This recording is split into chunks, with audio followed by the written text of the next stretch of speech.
نبی مقدم صلی اللہ تعالیٰ علیہ وسلم اس جہان رنگبو میں تشریف لائے، میرے آقا کریم صلی اللہ تعالیٰ علیہ وسلم کے اوپر اللہ کریم نے اپنے کرم کے خزانے یوں کھولے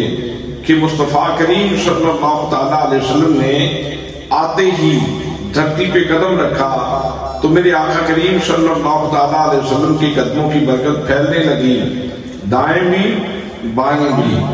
آگے بھی پیچھے بھی، اور اتنی برکت تھی حضور صلی اللہ تعالیٰ علیہ وسلم کے قدمین شریفین میں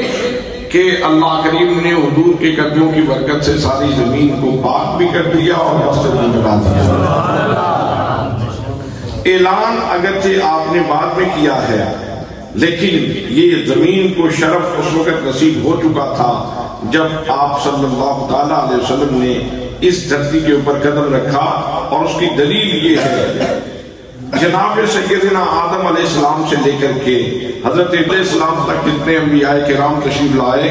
ان سب کی شریعتوں میں قاعدہ یہ ہے، ضابطہ یہ ہے، اپنے باقی معاملات اپنی جگہ پہ، لیکن اگر سجدہ کرنا ہے، عبادت کرنی ہے، سجدہ کرنا ہے تو ہر جگہ پہ سجدہ نہیں ہو سکتا۔ سجدہ کرنے کے لیے معبد میں جانا پڑتا تھا، عبادت خانے میں جانا پڑتا تھا۔ عبادت خانے میں جاؤ اور وہاں جا کے سجدہ کرو، ہر جگہ پہ سجدہ نہیں ہو سکتا۔ اور میرے آقا کریم صلی اللہ تعالیٰ علیہ وسلم کی ولادت کسی عبادت خانے میں نہیں ہوئی۔ حضرت علی کی ولادت تو کعبے میں ہوتی ہے، لیکن حضور صلی اللہ تعالیٰ علیہ وسلم کی ولادت اگر کعبے میں ہوتی اور حضور سجدہ کرتے تو لوگ کہتے کعبے میں پیدا ہوئے تھے، سجدہ کر لیا تو پھر کیا ہوا؟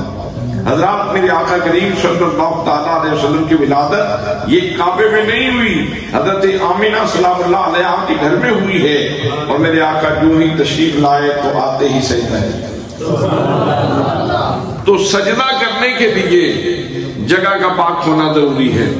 جسم کا پاک ہونا ضروری ہے، اور اس احساس کا نصیب ہونا بھی ضروری ہے کہ جس جگہ پہ سجدہ کر رہا ہوں وہ جگہ پاک ہے اور میرا جسم بھی پاک ہے۔ تو نبی مقدم صلی اللہ تعالیٰ علیہ وسلم کا آتے ہی سجدہ کر دینا یہ اس بات کی دلیل ہے کہ ہم نے پہلے دھرتی پہ قدم رکھا ہے اور بعد میں اس کو پاک کر کے سجدہ کیا۔